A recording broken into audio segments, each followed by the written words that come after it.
Assalamualaikum warahmatullahi wabarakatuh. Perkenalkan, kami dari kelompok 5.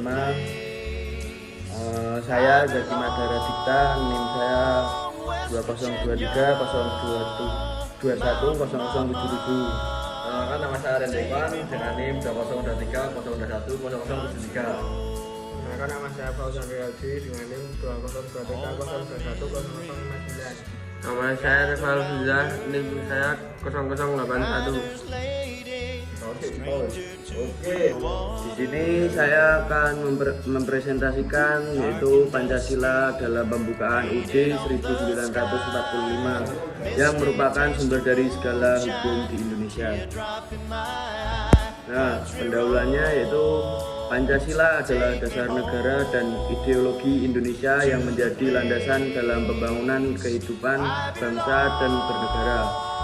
Nah, pengertian Pancasila telah didefinisikan oleh berbagai tokoh sejarah dan ahli yang memberikan pemahaman yang beragam namun tetap mencerminkan nilai-nilai dasar yang terkandung di dalam artikel ini dan membahas pengertian Pancasila menurut beberapa tokoh sejarah dan ahli yang berperan penting dalam perumusannya. Kemudian kita lanjut ke dalam analisis dan pembahasan Pancasila sebagai sumber segala hukum di Indonesia dan ketertiban hukum di Negara Kesatuan Republik Indonesia. Hal ini ditegaskan Peraturan MPR Nomor 3 MPR Tahun 2000 tentang sumber hukum dan tata cara pandang Undang-Undang Pasal 1 TAP MPR mempunyai 3 pokok, yaitu 1. Hukum adalah sumber yang digunakan sebagai bahan penyusunan peraturan perundang-undangan. Yang kedua, sumber hukum terdiri dari sumber hukum tertulis dan sumber hukum tidak tertulis. Yang ketiga, sumber konstitusi nasional adalah Pancasila sebagaimana tercantum dalam pembukaan Undang-Undang Dasar 1945, yaitu ketuhanan yang Maha Esa, kemanusiaan yang adil dan beradab, persatuan Indonesia, permusyawaratan perwakilan, serta dengan mewujudkan suatu keadilan sosial bagi seluruh rakyat Indonesia. Untuk selanjutnya, tugas Pancasila sebagai sumber segala sumber hukum.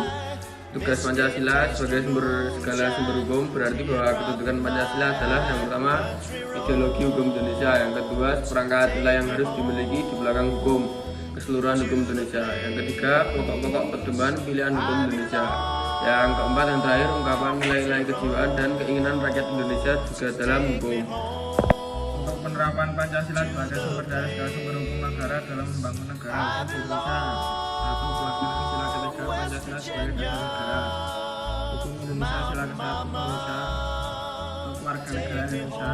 Dalam Pancasila pada dasarnya menegaskan bahwa bangsa Indonesia adalah negara bangsa yang mau bersatu, dipersatukan oleh kesatuan alam, bangsa yang terkait pada tanah air, bangsa yang terlindung dari kemungkinan sifat chauvinistik. Kesatuan berasal dari kata one yang artinya utuh, tidak terbagi.